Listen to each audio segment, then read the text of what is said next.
ትርታ 97.6 ኤፍኤም ላይ ነው የምትገኙት። እስከ 2 ሰዓት ከ30 የጋራ ቆይታችን ይዘልቃል። አሁን ከሰዓት ወጃው በኋላ በቀጥታ የምናልፈው ከሀገር ውስጥና ከባህር ማዶ ወዳዘጋጀናቸው ዜናዎቻችን ሲሆን ሀገራዊ ጉዳዮችን አስቀድመን እንጀምራለን። በሳውዲ አረቢያ በአስቸጋሪ ሁኔታ ውስጥ የነበሩ 1430 ኢትዮጵያውያን ወደ ሀገራቸው ተመልሰዋል። በሳምንት ውስጥ በተደረገ 7 ዙር በረራ የተመለሱ 955 ወንዶችና 457 ሴቶች እንዲሁም 18 ጨቅላ ህጻናት ሲሆኑ ከተመላሾች መካከል 62 እድሜያቸው ከ18 ዓመት በታች የሆኑ ታዳጊዎች ይገኙበታል። መስከረም 5 2018 በተጀመረው ዜጎች ወደ ሀገር ቤት የመመለስ ስራ እስካሁን 65755 ኢትዮጵያውያንን ወደ ሀገር መመለስ ተችሏል። ሚኒስቴሩ በህገ ወጥ ሰዎች ዝውውር አስከፊነት ዙሪያ ህብረተሰቡን ለማስገንዘብ መደበኛ ያልሆነ ፍሰትን ለመከላከልና ደህንነቱ የተጠበቀ ፍሰትን ለማበረታታት የሚያስችሉ ስራዎችን እየሰራ ይገኛል። መደበኛ ባልሆነ ፍልሰት ወደ ተለያዩ ሀገራት ሄደው የሚመለሱ የፍልሰት ተጎጂዎችን ለመደገፍ መልሶ ለማቋቋም በቅንጅት እየሰራ መሆኑም ገልጿል። በተለያየ ጊዜያት ስም ከሚመለከታቸው ባለድርሻ አካላት ጋር በመቀናጀት ለተመላሽ ዜጎች በአየር ማረፊያና በማቆያ ማዕከላት ተገቢውን ድጋፍና እንክብካቤ የማድረግና ከቤተሰብ ጋርም የማቀላቀል ስራው ተጠናክሮ ይቀጥላልን ብለዋል። ከሰሜኑ ጦርነት ጋር በተያያዘ የአውሮፓ ህብረት ከፈረንጆቹ 2020 ጀምሮ አቋርጦት የነበረውን ቀጥተኛ የበጀት ድጋፍ ለኢትዮጵያ እንደገና መልቀቁን አስታወቀ። በዚህም መሰረት ለኢትዮጵያ የ140 ሚሊዮን ዩሮ ይለቀቃልም ተብሏል።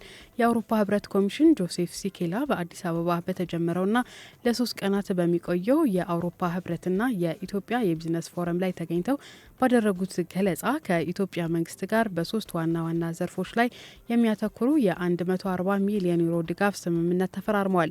ይህ ግዙፍ የገንዘብ ድጋፍ በዋናነት ለኢትዮጵያ የዲጂታል ኢኮኖሚ ግንባታ፣ ለታዳሽ ኃይል ልማትና ለጤና ዘርፍ መሻሻል እንዲውል ታስቦ የተዘጋጀም ነው። በተለይም የኢንተርኔት ተደራሽነትን ለማስፋፋት፣ የኤሌክትሪክ ኃይል አቅርቦትን ለማሻሻልና የአፍሪካ የበሽታ መከላከያና መቆጣጠሪያ ማዕከልን አቅም ለመገንባት ከፍተኛ እገዛ ያደርጋል ተብሏል። ኮሚሽነር ጆሴፍ ሴኬላ በፊርማ ስነስርዓቱ ላይ እንደገለጹት ከሆነ ይህ ድጋፍ የአውሮፓ ህብረት በዓለም አቀፍ ደረጃ ተግባራዊ የሚያደርገው የግሎባል ጌትዌይ ስትራቴጂ አካል መሆኑንም አስረድተዋል። ስትራቴጂው በኢትዮጵያ ዘላቂ የኢኮኖሚ እድገት እንዲመጣና የግል ባለሀብቶች በስፋት እንዲሳተፉ ምቹ ሁኔታ ለመፍጠር ያለመ መሆኑንም ኮሚሽነሩ አክለው ገልጸዋል። የገንዘብ ሚኒስትር ዴኤታ ሰምሬታ ሰዋሰው በበኩላቸው ህብረቱ እያደረገ ያለውን ድጋፍ ኢትዮጵያ የጀመረችውን ሀገራዊ የኢኮኖሚ ማሻሻያ ፕሮግራም ለማገዝ ትልቅ ፋይዳ እንዳለው ገልጸው ምስጋናቸውንም አቅርበዋል። ይህ የ140 ሚሊዮን ዩሮ ድጋፍ ህብረቱ ከዚህ ቀደም ለኢትዮጵያ ከፈቀደው የ650 ሚሊዮን ዩሮ አጠቃላይ የልማት ፕሮግራም ውስጥ የተወሰደ መሆኑን ታውቋል። ይህም ባለፉት ጥቂት ዓመታት ተቋርጦ የነበረውን የፋይናንስ ግንኙነት አሁን ላይ በከፍተኛ ደረጃ መነቃቃቱን የሚያሳይ ሌላኛው ማሳያ ነው ማለታቸውን ባልደረባችን ቆንጅት ተሾመ ዘግበዋለች። አድማጮች አብራችሁን ስላላችሁ እጅግ አድርገን እናመሰግናለን። ቀደም ሲል ከሀገር ውስጥ የተመራረጡ ዜናዎችን ለእናንተ አካርተናል። አሁን ደግሞ ወደ ባህር ማዶ ዜናዎቻችን አልፋለን። ሊቢያን ነው የምናገኘው። 4 መንገደኞች የሊቢያን አቋርጠው ወደ አውሮፓ ሊያደርጉት የነበረው ጉዞ ጀልባዋ በመስጠሟ ለአደጋ ተጋርጠዋል። 4ቱ ስደተኞች ከሜዲትራኒያን ባህር ተነስተው በሊቢያ በኩል ወደ አውሮፓ ለማቋረጥ የነበረው ጥረት ሳይሳካ ጀልባዋ በመስጠሟ ተጓዦች ከ5 ቀናት በላይ ከሜዲትራኒያን ባህር ተጠብቀው መገኘታቸውም 3 የሊቢያ ምንጮችና ዓለም አቀፍ የስደተኞች ድርጅት IOM መናገሩ ተሰምቷል።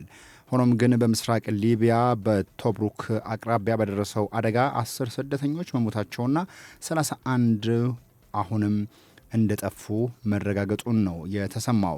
ቅዳሜ ዕለት 6 አስክሬኖች በባህር ዳርቻም በተደረገ ፍለጋ መገኘቱ ተሰምተዋል። የአይኤም የፍተሻ ጥረቶች እንደቀጠሉ መሆናቸውም ተነግሯል። ስደተኞቹ ከግብጽና ከሱዳን የመጡ መሆናቸውም የደህንነት ምንጮች ተናግረዋል። ባለፈው ዓመት መጨረሻ ላይ በተሰበሰበው የተባበሩት መንግስታት መረጃ መሰረት 100 የሊቢያ ማዘጋጃ ቤቶች ከ900 ሺህ በላይ ስደተኞችን መያዛቸው መመልከቱን አፍሪካ ኒውስ ዘግቦታል። በመጨረሻም ኢራንና አሜሪካ በዛሬው ዕለት ሁለተኛ ዙር ድርድራቸውን እንደሚጀምሩ ተሰማ። ኒውዮርክ ታይምስ ሁለተኛ ከፍተኛ የኢራን ባለስልጣናት ዋቢ አድርጎ እንደዘገበው ኢራን ከአሜሪካን ጋር ለመደራደር ዛሬ ማክሰኞ ወደ ፓኪስታን ዋና ከተማ ኢስላማባድ ልዑካን ለመላክ መዘጋጀቷ ነው የተሰማው። ከዚህ ቀደም አሜሪካና ኢራን ለሚያደርጉት ድርድር ኢራን ተደራዳሪዎችን ለሁለተኛ ዙር አልክም ስትል መግለጿ ይታወሳል። የኢራን ፓርላማ አፈ ጉባኤ መሐመድ ባጌር ጋላባፍ በድርድሩ ላይ እንዲገኙ የታቀደ ሲሆን ይህም የሚሆነው የአሜሪካው ምክትል ፕሬዚዳንት ጄዲ ቫንስ በስብሰባው ላይ ከተገኙ ብቻ ነው። ይህ የሁለቱ ወገኖች የከፍተኛ አመራሮች መገኘት ውይይቱን ምን ያህል ወሳኝ እንደሆነ ያሳያል። ቀደም ሲል የኢራን የውጭ ጉዳይ ሚኒስቴር ቃል አቀባይ ድርድር እንደሌለ አስታውቀው የነበረ ቢሆንም የኢራን አቋም በድንገት መቀየሩ የክልሉን ውጥረት ለማርገብ የተወሰደ የእርቅ እርምጃ ተደርጎ ተወስዷል። የተኩስ አቁሙ ስምምነቱ ሊያበቃ 2 ቀናት እድሜ ብቻ ቀርቶት በመሆኑ በኢስላማባድ የሚደረገው ይህ ድርድር ጦርነት ለማስቀረት የመጨረሻው የሰላም መስኮት ተደርጎ ታይቷል መባሉን የዘገበው አፍሪካ ኒውስ ነው። በመከታተል ላይ የምትገኙት ትርታ 97.6 ኤፍኤም ነው። አብራችሁን ስላላችሁ እጅግ አድርገን እናመሰግናለን። በፍቅር ግዛቸውና አህመድ ሸረፋ እያስተናገድናችሁ አብረናችኋለን። ዩኤል አሰፋ በቴክኒክ ቁጥጥሩና እንዲሁም ደግሞ በዜማ ገብዣዎቹ ሚክስ የተደረጉ ዜማዎችን እየመራረጠ ከኛ ጋር አብሮን አለ። እናንተም ለአብሮነታችሁ እጅግ አድርገን እናመሰግናለን። አጋር ሆነው ከኛ ጋር እየሰሩ የሚገኙ ድርጅቶች አሉ። ማን እንደ እናት የሚላችሁ እናት ባንክ በመላው ኢትዮጵያ ከ206 በላይ የባንክ ቅርንጫፎችን በመክፈት ለደንበኞቹ ፈጣን ቀልጣፋና ዘመናዊ ባንክ አገልግሎት በመስጠት ዛሬም እንደቀጠለ ይገኛል። አገልግሎቱንም በማስፋት የተለያዩ አዳዲስ አገልግሎቶችን በማካተት ለደንበኞቹ አጋርነቱን እያሳየ ይገኛል። ኦሚ ከወለድ ነጻ የባንክ አገልግሎት ለበርካቶች ተጠቃሚ በማድረግ ዛሬም ቀጥሏል። የእናት ፖስ ክፍያ አማራጭ ነገርን ቀለል አድርጓል። እናት መላ የትምህርት ቤት ወራዊ ክፍያም እናንተ ስራችሁን ስሩ፣ ክፍያችሁን ግን በእናት መላ በኩል መክፈል ነገርን ያቀላል እያላችሁ ይገኛል። እናት ባንክ በሌሎችም ዘርፈ ብዙ የአገልግሎት አማራጮች ብቅ ብሎ ዛሬም ድረስ በደንበኞች ተመራጭና ተወዳጅ ሆኖ ቀጥሏል። ማን እንደ እናት ባንክን እጅግ አድርገን እናመሰግናለን። አጋራችን ነው። ሌላኛው አጋራችን አፍሪካን ሂሪንግ ሴንተር ነው። በኢቢአር ኦዲዮግራም ማለትም የጆሮ የመስማት አቅም ምርመራ፣ በቲኤም ፓራኖሜትሪ፣ በኦኤ እና በፒችስ ቴራፒ የአዋቂና የህጻናት የመናገር ክህሎት እንዲሁም የማዳመጥ ክህሎታቸውን የሚያዳብሩበት አገልግሎት በማዳመጫ መሳሪያዎች የታገዘና ዘመን አፈራሽ በሆኑ የቴክኖሎጂና ስፔሻሊስቶች እገዛ የታጀበው አገልግሎት ሁሉም ሰው ይስማ ሁሉም ሰው ይናገር ይላል እያለ ይጋብዛቸዋል ማለት ነው። አድራሻቸው ሁሉ ሰፈር ሊዲያ ፕላዛ አንደኛ ፎቅ አፍሪካን ሂሪንግ ሴንተር ብለው ቢመጡ በክብር ያገኟቸዋል። ስልክ ቁጥሮቻቸው 0911 52 34 44 እንዲሁም 0912 50 15 99 ላይ ብትደውሉ ታገኟቸዋላችሁ። አፍሪካ ሂሪንግ ሴንተር ሂሳት ሌላኛው አጋራችን ነው። በ8294 ፈጣን የትራንስፖርት አማራጭ በማቅረብ የሚታወቀው የሚሊዮኖች ምርጫ የሆነው ራይድ ነው። ራይድ በ8294 ባሉበት ሆነው የትራንስፖርት አማራጭ ሲያስፈልጎ ሄሎ ብቻ ማለት ከእርሱ ይጠበቃል። በእጅ ስልኮ ላይ አፕሊኬሽኑን በማውረድም ባሉበት ሆነው አገልግሎቱን ማግኘት ይችላሉ። ከወዳጅ ዘመዶ ጋር ቤተሰብ ለመጠየቅ ካሉበት ቦታ ወደሚፈልጉበት አካባቢ ለመንቀሳቀስ ትራንስፖርት ቢያስፈልጎ 8294ን ብቻ ይጫኑ። ራይድ ፈጣን የትራንስፖርት አገልግሎትን በአስተማማኝ ሁኔታ በመስጠት ዛሬም የሚሊዮኖችን ፍላጎት በማሟላት ይገኛል። የዚህ ሰዓት አጋራችን ሆኖ አብሮን አለ።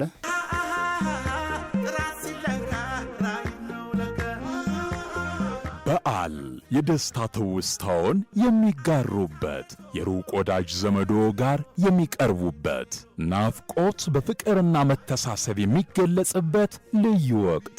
በዓላት ሲመጡ አንድ የሚያደርገን የጋራ እሴት አለን። እሱም መገናኘት ነው።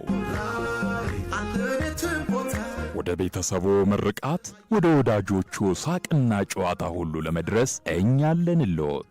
በየትኛውም ሰዓትና የበዓል አጋጣሚዎች ሁሉ ራይድ ትራንስፖርት አጋርዎ ነው። በ8294 የጥሪ መስመር እንዲሁም የራይድ አፕሊኬሽንን በስልክዎ ላይ በመጫን ያገኙናል። መልካም በዓል። ከራይድ ጋር ወደፊት። ራይድ ትራንስፖርት።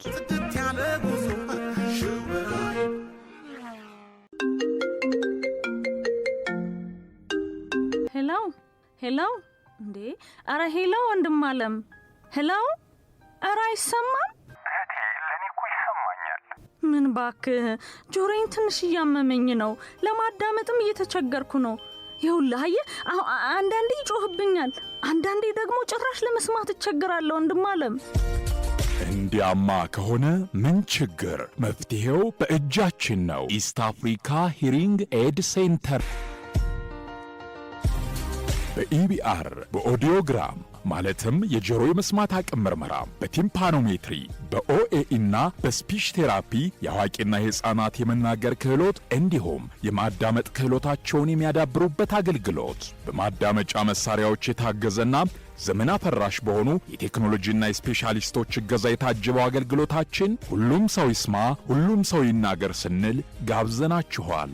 አድራሻችን ወሎ ሰፈር ሊዲያ ፕላዛ አንደኛ ፎቅ ኢስት አፍሪካ ሂሪንግ ኤድ ሴንተር ብለን በክብር ተሰይመናል። ስልክ 0911 52 34 44 ወይንም በ0912 50 15 99 ላይ ያገኙናል። ኢስት አፍሪካ ሂሪንግ ኤድ ሴንተር። ሁሉም ሰው ይስማ፣ ሁሉም ሰው ይናገር። ዶሮ ለሚገዙ፣ ዶሮውን ለሚያርዱት፣ ዶሮውን ለሚበልቱትም፣ ትሪውን ለሚጠርጉት፣ ሁለት ከግማሽ ለሚጎርሱት፣ ቆዳውን ለሚገፉት፣ ቆዳውን ለሚሸጡት፣ ለበዓል የወጣውን ሳህን ለሰበሩት፣ ቅልጥም ካልሰበሩ ለማይፈቱት፣ ለሱም ለሷም ለእርሳቸውም ነው። ኤምፔሳ ለሁሉም ነው። የኤምፔሳ መተግበሪያ በሳፋሪኮም ኔትወርክ በማውረድ በሀገራችን ትንሹ የገንዘብ ዝውውር የአገልግሎት ክፍያ ወደ ማንኛውም ባንክ በፍጥነትና በቀላሉ ገንዘብ እናዘዋውር። ለበዓል ከውጭ ሀገር ከወዳጅ ዘመዶቻችን የሚላክልን ገንዘብ በኤምፔሳ እንቀበል። መልካም የፋሲካ በዓል። ኤምፔሳ። አብራችሁን ስላላችሁ እጅግ አድርገን እናመሰግናለን። የሰዓት ወጃውን ተከታትለን ተመልሰን ተገናኝተናል። ይህም ማለት እንግዲህ 2 ሰዓት ሆኗል። ከሀገር ውስጥና ከባህር ማዶ የተውጣጡ ዜናዎችን ለእናንተ የምናጋራበት ሰዓት ላይ ደርሰናል። ሀገራዊ ጉዳዮችን እናስቀድማለን። የተወካዮች ምክር ቤት 15ኛ መደበኛ ስብሰባውን ዛሬ ያካሂዳል። 6ኛ የኢፌዴሪ ሕዝብ ተወካዮች ምክር ቤት በ5ኛ ዓመት የስራ ዘመኑ 15ኛ መደበኛ ስብሰባውን እንደሚያካሂድ ነው የተገለጸው። ምክር ቤቱ በ15ኛ መደበኛ ስብሰባው የኢትዮጵያ አቪዬሽን ሴኩሪቲ አዋጅን ለማሻሻል የቀረበ ረቂቅ አዋጅን አስመልክቶ የውጭ ግንኙነትና የሰላም ጉዳዮች ቋሚ ኮሚቴ የሚያቀርበውን ሪፖርትና ውሳኔ ሀሳብ መርምሮ ረቂቅ አዋጁን እንደሚያጸድቅም ይጠበቃል። በተጨማሪም ምክር ቤቱ የፌዴራል ስፖርት ልማትና አስተዳደር ረቂቅ አዋጅን አስመልክቶ የጤና፣ ማህበራዊ ልማት፣ ባህላዊ ስፖርት ጉዳዮች ቋሚ ኮሚቴ የሚያቀርበውን ሪፖርት ውሳኔ ሀሳብ መርምሮ ረቂቅ አዋጁን የሚያጸድቅ ይሆናል።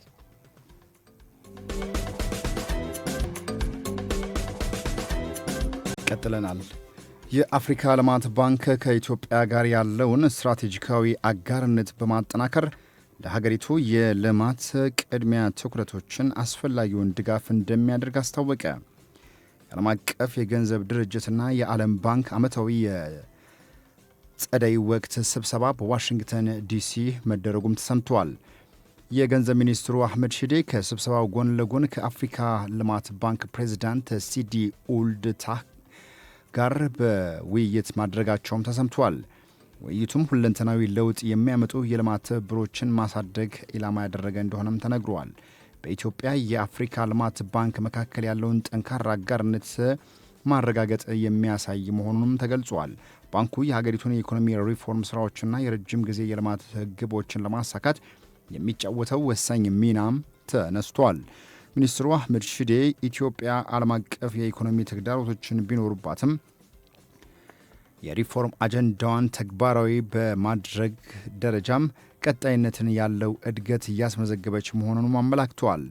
መንግስት ለማክሮ ኢኮኖሚ መረጋጋት፣ ለግሉ ዘርፍ መሪነትና ለተቋማዊ ሽግግር በቁርጠኝነት እየሰራ እንደሚገኝም አብራርተዋል። የአፍሪካ ልማት ባንክ ፕሬዚዳንት ሲዲ ኡልድ ታህ ኢትዮጵያ በሪፎርሙ እያመጣቸው ያለውን ለውጥና ተለዋጭ ሁኔታዎችን የመቋቋም እቅድም አድንቀዋል።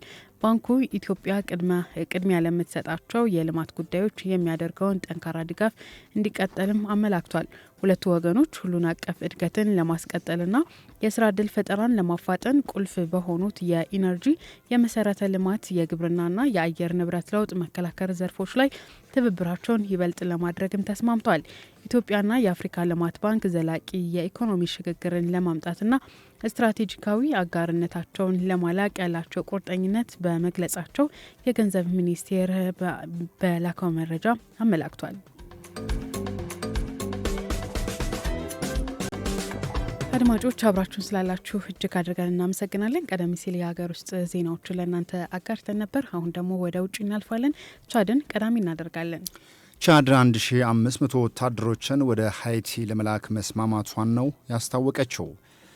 ከዚህ በተጨማሪም በኤፕሪል 1 ቀን ባለፈው ዓመት መጨረሻ ላይ ከተዋቀረው አዲስ የሰራዊት መሪ ጋር ከተሰማራች በኋላም ወደ 400 የሚጠጉ ቻዳውያን ወታደሮች በሃይቲ ውስጥ እንዳሉም የተመድ መረጃዎች ያመላክታል። ቻድ ከሚያዝያ ወር ጀምሮ ለ12 ወራት እያንዳንዳቸው 750 ሰዎች ያሏቸውን 2000 ሻለቃዎችን ለመላክ ማቀዷም ተሰምተዋል። ከዚህ በፊት ወደ 1000 የሚጠጉ ወታደሮችንም አሰማርታለች። በአብዛኛው ኬንያ የመጡ ፖሊሶች ግን ከመካከለኛው አሜሪካና ከካሪቢያን ጥቂት ሀገሮች የመጡ አነስተኛ ቁጥር ያላቸው ወታደሮችን አሰማርተዋል። ምንም እንኳን በበጎ ፈቃደኝነት ላይ የተመሰረተ ኃይል ከታቀደው 2500 ሰዎች 40 በመቶ ብቻ ቢደርስም ባለፈው ጥቅምት ወር ይህ ግብ ወደ 5500 ማደጉን የተባበሩት መንግስታት ድርጅት አስታውቋል።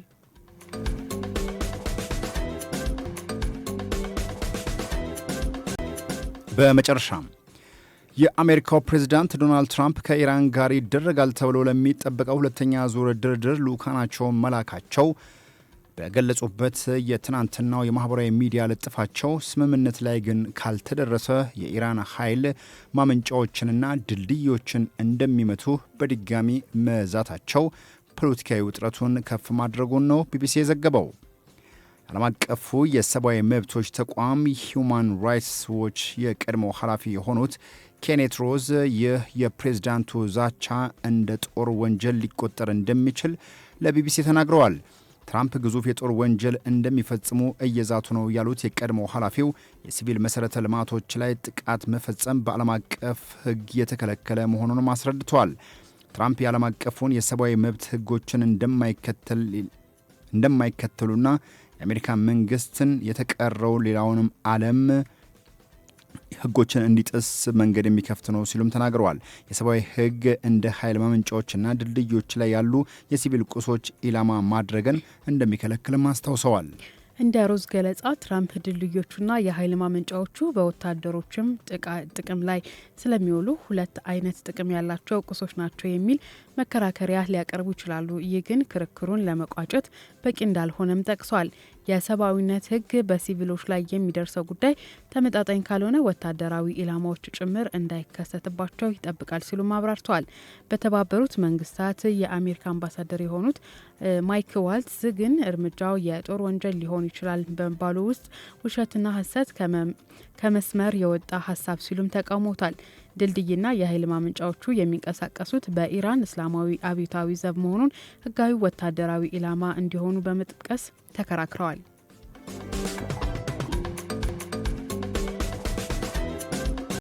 አድማጮች አብራችሁን ስላላችሁ እጅግ አድርገን እናመሰግናለን። ቀደም ሲል ከሀገር ውስጥና ከባህር ማዶ የተውጣጡ ዜናዎችን ነበር ለእናንተ እያጋራ ነው። በርካታ ሀሳቦች በ9760 እየደረሱ ነው። እንዲሁም እየደወላችሁ ሀሳብ አስተያየቶቻችሁን እያጋራችሁ ነው። አብሮነታችሁን ስለምትገልጹልን እጅግ አድርገን እናመሰግናለን። ዓለም በጉጉት ከሚጠብቀው ጉዳይ መካከል በተለይ የሰላምና ደህንነትን ጉዳይ እንዲሁም ደግሞ ኢኮኖሚያዊ ማነቆ ሆኖ ዓለምን እያነጋገረና እስትንፋሷ ላይ ትልቅ ተግዳሮት የሆነው የመካከለኛው ምስራቅ ጉዳይ ነው። እንግዲህ የሁለቱ ሀገራት ሁለተኛ ዙር ድርድር የኢራንና አሜሪካ ምናልባት ዛሬ በኢስላማባድ አዲስ ነገር ይሰማል ተብሎ ይጠበቃል። ሆርሙዝ ከመጀመሪያው ይልቅ አሁን በከፍተኛ ውጥረት ውስጥ መግባቱ አነጋጋሪ ሆኖ ቀጥሏል። ለማንኛውም በዛሬው የኢስላማባድ ሁለተኛ ዙር ድርድር አሜሪካና ኢራን ወዴት ይደርሱ ይሆናል የሚሉ ጉዳዮችን ትልቅ ጥያቄ እያስነሳ ይገኛል። ይህንን ጉዳይ እንመለስበታለን። ስፖርታዊ መረጃዎችን ከሀገር ውስጥና ከባህር ማዶ የተወሰኑ እናደርሳችሁና በዓለም አቀፍ ጉዳዮች ዓለም እስካሁን በርካታ ዋጋ ከፍላበት እየመጣች ያላቸው ጉዳዮች አሉ። በተለይ በመካከለኛው ምስራቅ ብዙ ዋጋ የከፈለችባቸው ነጥቦች አሉ። የተወሰኑትን እናነሳለን። ስፖርታዊ ወሬዎችን እንስማ እስኪ። ሀገራዊ ጉዳዮችን እናስቀድማለን። ሸገር ከተማ ትናንት በተደረገ ጨዋታ ማለት ነው ሸገር ከተማ ባህር ዳር ከተማን አሸንፏል። በ28ኛ ሳምንት የሲቢ ኢትዮጵያ ፕሪሚየር ሊግ መርሃ ግብር ባህር ዳር ከተማን የገጠመው ሸገር ከተማ 2-0 አሸንፏል። በአዲስ አበባ ስቴዲየም በተደረገው በዚህ ጨዋታ ቢኒያም ፍቅሩና ቡልቻ ሹራ ሁለቱን ግቦች አስቆጥረዋል። ሸገር በድሉ ታግዞ 35 ነጥብ ሲይዝ ባህር ዳር ከተማ 36 ነጥብ ላይ ይገኛል። ወደ ሌላኛው የሀገር ውስጥ ስፖርታዊ መረጃችን ስናልፍ በተመሳሳይ ጨዋታ ወላይታ ድቻ ሲያሸንፍ ኢትዮ ኤሌክትሪክ ከመድን አቻ ተለያይቷል። በ28ኛ ሳምንት የሲቢ ኢትዮጵያ ፕሪሚየር ሊግ መርሃ ግብር ወላይታ ዲቻ ምድረገነት ሽረን ሲያሸንፍ ኢትዮ ኤሌክትሪክ ከኢትዮጵያ መድን አቻ ተለያይቷል። በአዲስ አበባ ስቴዲየም የተደረገ የኤሌክትሪክና የመድን ጨዋታዎች 1-1 ሲጠናቀቅ በዛብህ መለዮ ለኤሌክትሪክ፣ አማኑኤል ኤርቦ ለመድን ግቦቹን አስቆጥረዋል። በጨዋታው በኢትዮ ኤሌክትሪክ በኩል ሀሰን ሁሴን ከኢትዮጵያ መድን ደግሞ አብዱል ጋኒዩ በቀጥታ ቀይ ካርድ ወጥተዋል። ውጤቱን ተከትሎ ኢትዮ ኤሌክትሪክ 42 ነጥብ ላይ ሲደርስ ከመውረድ ስጋት ያልተላቀቀው የባለፈው ዓመት የሊጉ አሸናፊ መድን 31 ነጥብ ላይ ይገኛል። በሐዋሳ ዩኒቨርሲቲ ስታዲየም ምድረገነት ሽረን የገጠመው ወላይታ ድቻ 1-0 አሸንፏል። ያሬድ ዳርዛ ኳስና መረብን ያገናኘ ተጫዋች ነው። ድቻ ነጥቡን ወደ 34 ሲያሳድግ ሽረ 29 ነጥብ በመያዝ ወራጅ ቀጠና ላይ ተቀምጧል። ወደ ውጪ ስፖርታዊ መረጃዎቻችን ስናልፍ በርንማውዝ አዲስ አሰልጣኝ መሾሙን ይፋ አድርጓል። በርንማውዝ ማርኮ ሮሰን አዲሱ የክለቡ አሰልጣኝ አድርጎ መሾሙን ነው ይፋ ያደረገው። ጀርመናዊው አሰልጣኝ ከዚህ ቀደም በሳልዝበርግ እና በሩሲያ ሙንቼግላድባህ ላይቢግዝ እና በቦሩሲያ ዶርትመንድ ሰርቷል። ቦርንማውዝ ከሳምንታት በኋላ ውሉ ከሚጠናቀቅ ስፔናዊ አሰልጣኝ አንዶኒ ኢራዮላ ጋር እንደሚለያዩ ቀደም ብሎ ማሳወቁም ይታወሳል። ማርኮ ሮስ የውድድር ዓመቱ ከተጠናቀቀ በኋላ ሰኔ ወር ላይ በይፋ በርንማውዝን እንደሚረከብ ነው የተገለጸው። ወደ ሌላኛው ስፖርታዊ መረጃችን ስናልፍ ወልቭስ ከፕሪሚየር ሊጉ ወርዷል። ወልቭስ ከ8 ዓመታት የፕሪሚየር ሊጉ ቆይታ በኋላ ወደ ሻምፒዮንሺፕ መውረዱ ተረጋግጧል። በእንግሊዝ ፕሪሚየር ሊግ 33ኛ ሳምንት ዌስትሃም ዩናይትድ ከክሪስቲያን ፓላስ አቻ መለያየቱን ተከትሎ ነው ሊጉ የወረደው። ካደረጋቸው 33 ጨዋታዎች ማለት ነው 3ቱን ብቻ ያሸንፈው ወልቭስ በ22ቱ ተሸንፎ በ17 ነጥብ ከሊጉ ተሰናብቷል። ሊጠናቀቅ 5 ጨዋታ ብቻ በቀረው የእንግሊዝ ፕሪሚየር ሊግ በኤርኒ ላይ ቶተንሃም ሆትስፐር ና ዌስትሃም ዩናይትድ በሊጉ ለመቆየት የሚፋለሙ ክለቦች እንደሆኑ ተገልጿል። ለዛሬ ወደ ያዝንላችሁ የመጨረሻ ስፖርታዊ መረጃችን ስናልፍ ላሚን ያማል የአመቱ ምርጥ ወጣት ተጫዋች በመሆን የላውረስ ሽልማት አሸንፏል። በተለያዩ ስፖርት አይነቶች በየአመቱ ውስጥ ስኬታማ የሆኑ ከዋክብት እውቅና የሚያገኙበት የላውረስ ሽልማት በስፔን ማድሪድ እየተካሄደ ሲሆን ላሚን ያማል የአመቱ ምርጥ ወጣት ተጫዋች በመባልም ተሸላሚ ሆኗል። ወጣቱ የባርሴሎና ክለብ ከተጠናቀቀው የውድድር አመት በግሉ ያሳለፈው ድንቅ ጊዜ የዚህ አመቱን ሽልማት እንዲያሸንፍም አድርጎታል። ፒኤስጂ የአመቱ ምርጥ ቡድን በመባልም ተመርጧል። ባለፈው አመት የአውሮፓ ሻምፒዮንስ ሊግ ዋንጫ በታሪኩ ለመጀመሪያ ጊዜ ያነሳው ፒኤስጂ የላውረንስ ሽልማትም አሸናፊ ሆኗል። አድማጮች አብራችሁን ስላላችሁ እጅግ አድርገን እናመሰግናለን። ቆይታችን እስከ 2:30 ይደርሳል። በርካታ አድማጮች እየደወላችሁን በ9760 ላይም እየጻፋችሁ ሀሳቦቻችሁን እያጋራችሁን ነው። እጅግ አድርገን እናመሰግናለን። ዓለም እንዴት አደረች፣ በዓለም አቀፍ ደረጃ ምን አዲስ ነገር ተሰምቷል የሚለውን ደግሞ ለእናንተ እናጋራለን። የመካከለኛው ምስራቅ ጉዳይ ከዚህ ቀደም ለመጥቀስ እንደሞከር ነው በተለይ ኢራንና አሜሪካ ለመደራደሪያ ያስቀምጧቸው ነጥቦች መካከለኛው ምስራቅ ሰላምን ለማስፈን እጅግ አስቸጋሪ ሁኔታዎችን መፍጠራቸው ሲጠቀስ ቆይቷል። ሌላው የሊባኖስ ከእስራኤል ጋር የድርድሩ አንድ አካል መሆን አለባት፣ በተኩስ አቁሙ የሚገኘው ውጤት ሊባኖስን ያካተተ መሆን አለበት የሚለው ጉዳይ በእስራኤል በኩል ተቀባይነት አለማግኘቱ ለውጥረቱ መነሻ ሆነዋል። ነገር ግን በአሜሪካን አደራዳሪነት ወይም ደግሞ አስተባባሪነት በዋሽንግተን ዲሲ ሁለቱ ሀገራት ተደራድረው ለ10 ቀናት የሚቆይ የተኩስ አቁም ስምምነት ሊባኖሳውያንን እንዳስፈነጠዛቸው ሲገለጽ መቆየቱ ይታወሳል። ሆኖም ግን ያ የተኩስ አቁም ጥረት ስለ መክሸፉ ነው እየወጡ ያሉ መረጃዎች የሚያካትቱት። የሊባኖሱ ጠቅላይ ሚኒስትር በበኩላቸው አሁን ላይ ከአሜሪካንና ኢራን ድርድር ጋር እኛ ከእስራኤል ጋር የምናደርገው ድርድር የሚካተት አይደለም የሚለው አስተያየታቸው በሌላ መልኩ አነጋጋሪ ሆኖ ብቅ ብለዋል። አሁን በዋነኛነት ዓለም የሚጠብቀው የሆርሙዝ ሰርጥ እስከ ዛሬ ከ50 ቢሊዮን የአሜሪካን ዶላር በላይ የሚገመት ነዳጅን አሳጥቷል። ሆርሙዝ መዘጋቱ ያ ማለት ከ500 ሚሊየን በርሜል በላይ ድፍድፍ ነዳጅ ከዓለም አቀፍ ገበያ ውጭ እንዲሆን አድርጎታል። የሆርሙዝ መዘጋት ማለት ነው። ሀገራት በተለይ በኤሲያ አካባቢ ያሉ ሀገራትን ወደ ሩቅ ምስራቅም ጃፓንን ጨምሮ ማሌዥያ፣ ፊሊፒንስ፣ ሌሎችንም ሀገራት እንደዚሁ መጥቀስ ይቻላል። ከ60 በመቶ እስከ 95 በመቶ የሚሆነው የነዳጅ ፍጆታቸውን ማግኘት የሚችሉት በዚሁ በሆርሙዝ በኩል ነው። አሜሪካ እንደ መከራከሪያ በሆርሙዝ በኩል ምንም ነዳጅ አላገኝም ብትልም ከ7 በመቶ የማያንስ ነዳጅ በዚሁ በሆርሙዝ ሰርጥ በኩል አሜሪካ ነዳጅ እንደምታገኝ መረጃዎች ያሳያሉ። ብቻ በአጠቃላይ የዓለም ትልቁ ወሽመጥ በ20 በመቶ የሚሆነውን እንቅስቃሴ እንደሚያደርግ በተደጋጋሚ ሲገለጽ መቆየቱ ይታወቃል። አሁን ላይ በዚህ ሆርሙዝ አካባቢ አሜሪካ የነዳጅ ጫኝ መርከቦችን ቁጥጥር ለማድረግ በቀጠናው መከሰቷ በራሱ የመካከለኛውን ምስራቅ ፖለቲካ በእጅጉ እንዲጦዝ አድርጎታል። ዳግም የሆርሙዝ ሰርጥ ደግሞ በኢራን በኩል መዘጋቱ ምናልባት በኢስላማባድ ዛሬ የሚደረገውን ሁለተኛ ዙር ድርድር ምን አይነት መልክ ያስይዘዋል? በበርካታ ተንታኞች ዶናልድ ትራምፕ ለድርድር የሚያደርጉት ጥረትና የሚሰጧቸው ጋዜጣዊ መግለጫዎች አሊያም ደግሞ በግል የትሩዝ ሶሻል ሚዲያ ገጻቸው ላይ የሚያሰፍሯቸው መልእክቶች ሁለት አይነት መልክ እንዲኖሩ አድርገዋል። የድርድር መንፈስና የጦርነት ድባብ ዓለም እንድታስተናግድ ለማድረግ የሚጥሩበት መንገድ ትንሽ አነጋጋሪነትና አወዛጋቢነቱ እንደቀጠለ ይገኛል። ቻይና በጽኑ ይህንን ጉዳይ እየተቃወመች ትገኛለች። በተለይ አሜሪካ በሆርሙዝ ሰርጥ አካባቢ መታ የምታደርጋቸው የኢራን መርከብ ከመያዝ ጋር ተያይዞም እጅግ አሳስቦኛል ስትል በውጭ ጉዳይ ሚኒስትሯ በኩል ገልጻለች። ኢስላማባድ በበኩሏ ፓኪስታን ድርድር አንድ ጊዜ በተደረገው ሙከራ ብቻ መጠናቀቅ የለበትም፣ ሁለቱ ሀገራት ልዩነቶቻቸውን ለመፍታት መስራት ይኖርባቸዋል ስትል እንደዚሁ አጽንኦት ሰጥታለች። ምናልባትም ይሄንን በመካከለኛው ምስራቅ ያለውን ውጥረት ለመቀነስ የገልፍ ሀገራት አሜሪካ በቀጠናው ከኛ ሀገር ወይም ደግሞ ከኛ የጦር ካምፖች አሊያም ደግሞ ወታደራዊ ቤዞች በመነሳት በመካከለኛው ምስራቅ ላይ ጦርነት መስፋፋትና መካሄድ ጥቃትን መሰንዘር የለበትም የሚል የጋራ አቋማቸውን መግለጻቸው ምናልባት በመካከለኛው ምስራቅ ያለውን ውጥረት ለመቀነስ አንድ መፍትሄ ሊሆን ይችላል የሚሉ ማሳያዎች እየመጡ ይገኛሉ። የኢራንም አንዱ መደራደሪያ የሆነው ምንድን ነው?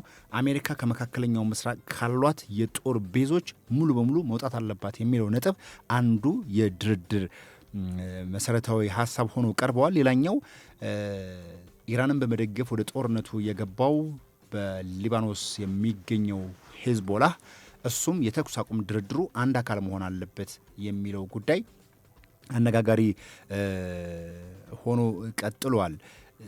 በዋነኛነት አሜሪካውያን ከሚያነሷቸው የመደራደሪያ ነጥቦች ለኢራኖች ዛሬም ሆነ ነገ የማይሞከርና የማይታሰብ እያሉ የሚከራከሩበት የኒኩለር ማብላላትን ከነጨራሹ ማቆም አሊያም እስከ 20 ዓመት መታቀብ ካልሆነም የተብላላውን ከ60 በመቶ በላይ የሚሆነውን ዩራኒየም የበለጸገ ዩራኒየም ለአሜሪካ አሳልፈው መስጠት የሚሉ ጉዳዮች ለኢራናውያን እጅግ የማይሞከር ሉዓላዊነታችን ነው፣ ይህንን አናደርገውም፣ ነገም ቢሆን የማይሞከር ነው የሚል ሀሳብ አስቀምጠዋል።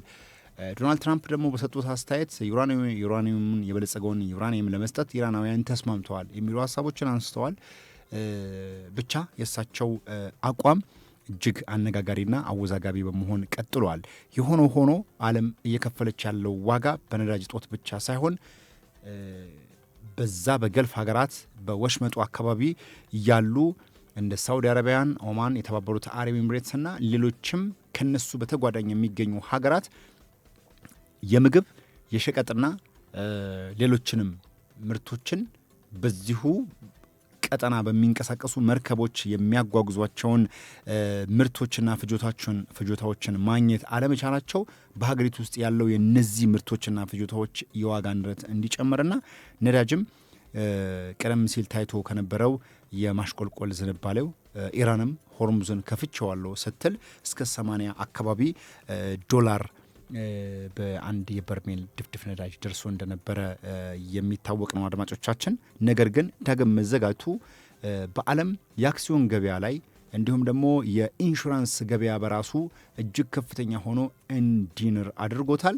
አሊያም ሆርሙዝን በመተው ሌሎች አማራጮችን ለመጠቀም መርከቦች በሚያደርጉት ጥረት ለተጨማሪ ወጪ እየተደረጉ ይገኛሉ።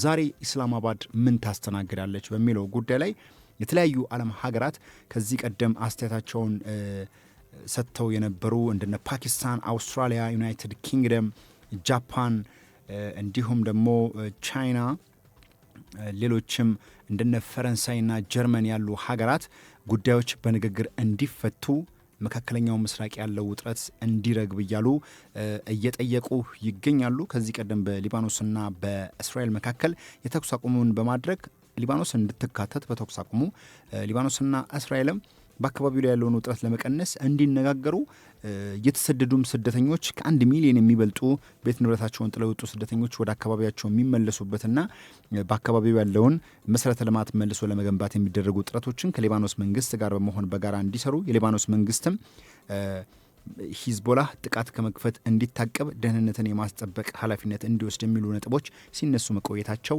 የሚታወስ ነው። ዛሬ ዓለም የሚጠብቀው በኢስላማባድ የእነዚህ ሁለት ሀገራት የኢራንና አሜሪካ ልዩነትን በመፍታት በድርድሩ አዲስ ነገር ዓለም ይጠብቃል። አሜሪካንም ልዩነቶችን በማጥበብ ኢራኖችም ልዩነታቸውን በማጥበብ ወደ ሰላማዊ ስምምነት በመምጣት ዓለም ካለችበት የደህንነትና የኢኮኖሚ ውጥረት ሰላም የምታገኝበትን መንገድ ከኢስላማባድ እንሰማ ይሆን የሚለው ጉዳይ የዓለም ትልቅ ጉጉትና የሚጠብቀው ጉዳይ ሆነዋል።